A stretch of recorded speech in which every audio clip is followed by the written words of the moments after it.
Aš visada galvojau, kad lėtesnis gyvenimo būdas ir išvažiavimas iš didelio miesto kažkaip tave priverčia atsilikti nuo visko ir yra toksai kaip neigiamas dalykas, bet iš tikrųjų labai pakeičiau nuomonę ir noriu šiandien apie tai pasikalbėti.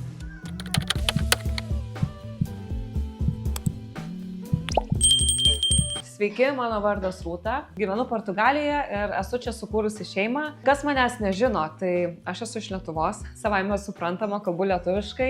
Daug metų pragyvenau užsienyje, tai labai daug metų gyvenau iš tikrųjų Londone ir tada Portugalijoje trumpai, tada Malaizijoje šiek tiek studijavau, tai visur po truputį tokia buvau. Ir buvau labai karjeros fokusuotas žmogus, nes nuo mažų dienų žinau, kad noriu dirbti dideliai korporacijai, nes man tie visi brandai, ženklai, ten Apple, Google, bla bla bla, atrodė kažkas tai wow.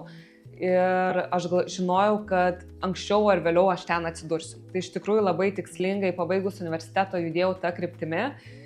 Ir buvo tikrai nelengva, tai čia galėčiau pasakoti valandom, bet realiai istorija tokia, kad aš atlikinėjau praktiką Portugalijoje, čia po studijų 4 metų. Studijavau kūrybinės industrijas VGTU. Ir man labai patiko Portugalijoje jau tada, bet aš nemokėjau kalbos ir galvojau, blemba, tikrai bus sunku čia susirasti darbą ir įsitvirtinti ir padaryti karjerą, reikia man važiuoti į miestą, kuris tiesiog viską iš manęs išspaustų ir aš tave pušinčiau iki paskutinio lašo. Tai tuo metu mano pusseserė gyveno Londone, aš jai paskambinau ir sakau, sveika, gal galiu atvažiuoti 2 savaitėm pabūt, pasižiūrėti. Tai tos 2 savaitės virto į 6 metus, 7 beveik. Aš nuvažiavau į tą Londoną, pradėjau dirbti nuo paprasčiausių darbų, kaip davėja, ką aš ten dar dirbau. Su renginiais dirbau šiek tiek, bet esmė tame, kad aš jau turėjau metus laiko praktikos dirbant reklamos agentūroje Lietuvoje. Ir kažkaip aš buvau tokia naivi ir aš turėjau tiek tos energijos, kad o Dieve, aš čia bet ką galiu padaryti. Ir labai naiviai galvau, kad aš labai lengvai susirasiu darbą, kadangi aš jau dirbus reklamos agentūroje. Tai gal buvau šiek tiek nesusireikšminus.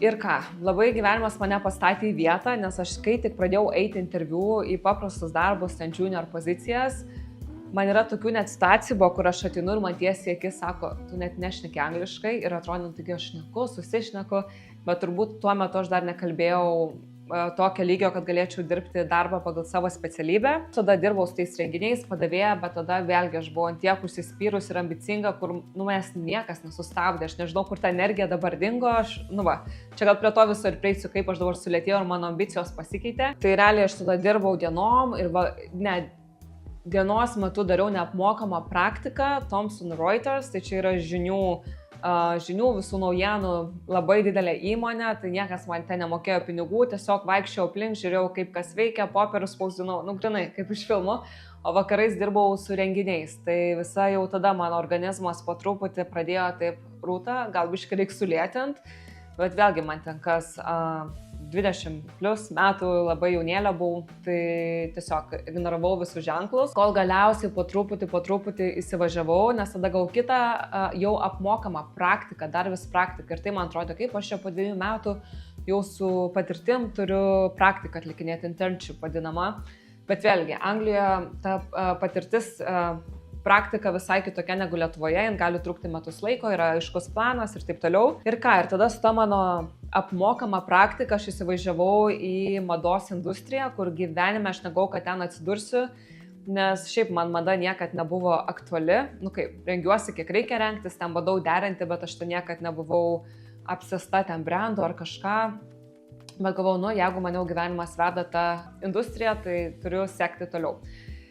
Ir ką, ir tada iš vieno brando perėjau į kitą, tai teko padirbėti tokiais prekiniais ženklais kaip Ralph Lauren, ASOS, kas čia dar, Farfetch, tada galiausiai Vinted dirbau, mano mylimiausia darbo patirtis. Mas buvo nežmogiškas, aš negaliu jums papasakoti, kas ten vyksta už tų durų, bet labiausiai gal įsiminė patirtis, kai dirbau ASOS, kur tada dar visai naiviai tikėjau, kad čia mados industrija, bla bla bla, ten modeliai, fotosesijos, kūrybiniai projektai. Bet galiausiai supratau, kad visa tai yra skaičiai. Ir ką turiu omeny skaičiai? Kad už kiekvieno jūsų rūbelio, kurį jūs mėgstat, už kiekvieno pattern vadinamo kažkokio rašto yra analitika, skaičiai. Ir žmonės dirba pasižiūrėti, kas performance, tai yra kas parsidavinės gerai. Ir tai ne dėl to, kad tai iš tikrųjų yra madinga, bet tai yra sekami žmonių kaip lietuviškai išverst, pirkimo įpročiai ir analizuojama, ką jie planuos pirkti. Tai visos suknelės, jūsų džinsai ir taip toliau viskas yra įskaičiuota. Tai nėra menas. Aš nekalbu apie kažkokius nepriklausomus kūrėjus, bet kalbu apie tuos didžiausius prekinius ženklus, kad yra visur skaičiai, vartotojiškumas, kad tie stiliai yra kuriami grinai konvejeriu, fotografuojama per dieną tūkstančiai tų samples vadinama produktų, kurie atsiranda internete. Į dieną yra išleidžiama 300-400 naujų produktų ir aš kai supratau, kaip ta visa mašina veikia, supratau, kad tai nėra. Mano žegelis atsikėlė, eisim užkandžiaut, eisim į vaflį. Ai. Šildom vaflį vaikui. Vaflį valgysi? Čiip? Ne? O. Ašaros. Tai žodžiu, pabandysiu pabaigti šitą video ir ką aš ten pasakau apie skaičius. Kad mada yra skaičiai, tai yra visiškai tiesa. Atsėsiu šiek tiek arčiau. Tai per visą tą mano gražią karjerą, kur atrodė viskas puikiai sekėsi, kilau karjeros laiptais, kaip ir norėjau, bet viduje nejaučiau pilnatvės. Tai esmė tame, man atrodo, kad vėlgi aš gyvenau kažkokį gyvenimą primestinį, kad lik norėjau kažkam kažką įrodyti, kad aš sugebu, kad aš galiu. Ir visą tai man kainavo labai daug sveikatos, nes vis tiek Londonas labai intensyvus ir be galo konkurencingas miestas, kur tikrai nesilpnam. Būdavo dienų, kai net palūždavau ir galvodavau, kam man iš viso reikia. Skanus koksai, pati suvalgyčiau bananį. Nori? Prašau. Ačiū, mama.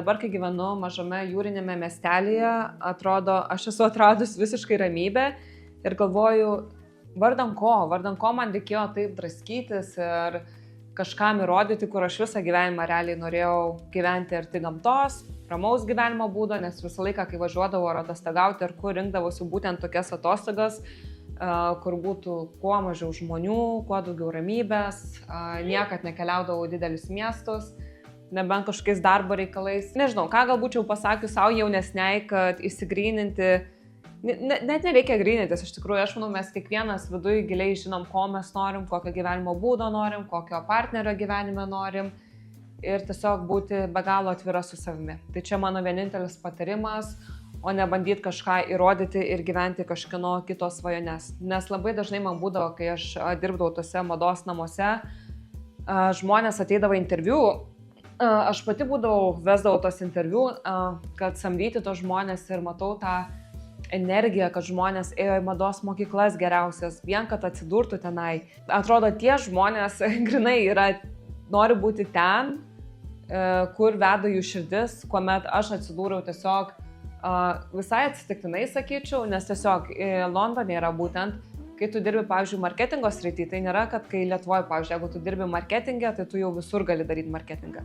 Kadangi Londonas yra milijoninis miestas, jeigu tu, pavyzdžiui, pradedi dirbti fashion industry marketingę, tai pereiti, pavyzdžiui, į baldų marketingą, pavyzdžiui, pardavinėti baldus, yra daug sunkiau, nes realiai tu kaupi tą patirtį dirbant mados industrijoje, o ne baldų. Tai realiai visą laiką taip ir gavosi, kad iš vienos įmonės į kitą jau vien tik dėl to, kad mano tie pirmi metai buvo mados industrija. Tai va, ir tiesiog klausyti savo kūno. Aš manau, kūnas mūsų yra geriausias indikatorius, kai kalbam apie maistą, gėrimus, kuriuos vartojam, aplinką, netgi žmonės, sakyčiau, su kuriais mes leidžiame laiką, kad mūsų kūnas siunčia signalus. Ir jeigu tu jauti kažkokią atmetimo reakciją, neignoruok, nes anksčiau ar vėliau tu sumokėsi labai brangiai savo sveikatą.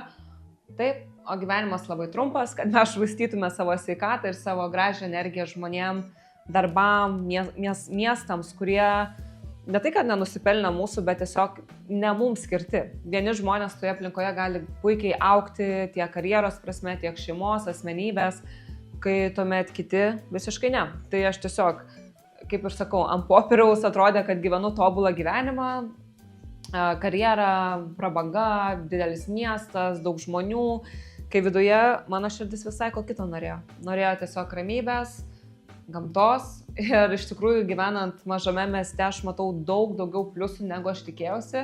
Tai vienas iš jų yra finansai, iš tikrųjų čia yra viskas daug pigiau. Aš galiu veikti tas pačias veiklas, bet išleisdama daug mažiau veiklų. Tai pavyzdžiui, jeigu noriu daryti kažkokias klases sporto, tai jos bus bent dvigubai pigiau negu didmestyje kaip Porte ir Lisabonoje. Taip? Paukščiukas. Ir kas čia dar? Gamta. Maistas pigesnis, restoranai, nereikia, nežinau, mėnesį prieš užsirezervuoti staliuką, gali porą dienų prieš paskambinti. Tai matau tikrai tik pliusus. Ir aš dažnai galvoju, ypač kai gyvenau Londone, kad žmonės taip arė, dirba ir tada, kad išvažiuotų ten keliom dienom į šiltus kraštus, kai realybėj už tą patį atlyginimą ar netgi mažiau tu galėtum čia gyventi, bet tai yra pasirinkimas. Ir aš galvoju, per tuos visus metus aš tikrai galėjau rinktis tokio gyvenimo būdo. Jeigu aš turiu darbo nuotoliniu būdu, nieks manęs neverčia būti dideliame mieste. Bet vėlgi, aš labiau gal kalbu apie žmonės, kurie šiaip gyvena užsienyje, yra atviri kelionėms, atviri pažinti pasaulį, nes tikrai yra daug, kurie tiesiog gimė savo miestelėje, mieste, šalyje ir visą gyvenimą ten ir liks, kas yra viskas tuo gerai. Bet jeigu tu toks žmogus kaip aš, kur nori nuotykių, kur nori patirti šitą visą pasaulį, nes nežinau, aš visą laiką maniau, kad vieno gyvenimo yra per mažai viską patirti, nes atrodo, aš ir tuo noriu būti, ir anuo, ir noriu taip viską apimti ir apglėbti. Tai kas yra neįmanoma ir nemanau, kad tas yra sveika iš tikrųjų taip daryti. Čia irgi jau po metų patirties, bet vis tiek, mano patarimas klausyti širdies, intuicijos ir jinai visada bus tiksli. Jeigu tau nors sekundę perina kažkokia mintis, kad yra taip, patikėk manim, nėra kitaip. Ir jeigu tu bandai racionalizuoti kažkaip, ar ten ant lapelio užsirašyti pliusai, minusai kažkokia situacija, jeigu tu jau darai tokį veiksmą, dėl kažkokio gyvenimo sprendimo, tai jau yra ženklas, kad tu savęs neklausai.